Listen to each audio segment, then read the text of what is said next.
A Genesis reading. Today is January 13th. Our reading from Genesis is chapter 13.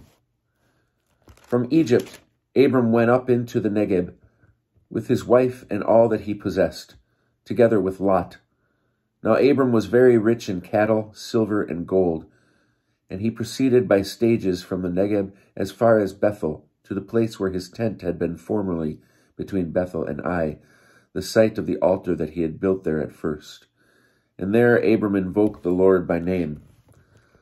Lot, who went with Abram, also had flocks and herds and tents, so that the land could not support them staying together.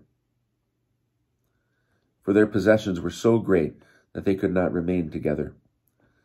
And there was quarreling between the herdsmen of Abram's cattle and those of Lot's cattle.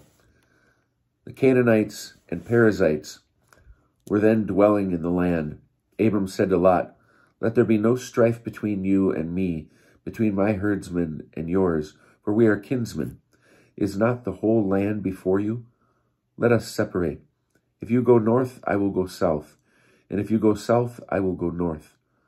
Lot looked about him and saw how well watered the whole plain of the Jordan, all of it. This was before the Lord had destroyed Sodom and Gomorrah, all the way to Zoar, like the garden of the Lord, like the land of Egypt. So Lot chose for himself the whole plain of the Jordan, and Lot journeyed eastward. Thus they parted from each other.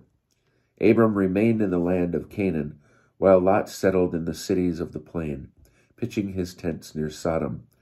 Now the inhabitants of Sodom were very wicked sinners against the Lord.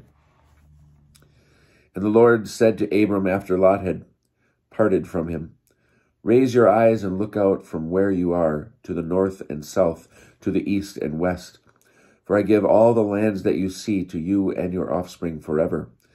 I will make your offspring as the dust of the earth, so that if one can count the dust of the earth, then your offspring too can be counted. Up, walk about the land through its length and its breadth, for I give it to you." And Abram moved his tent and came to dwell at the terebinths of Mam, which are in Hebron, and he built an altar there to the Lord.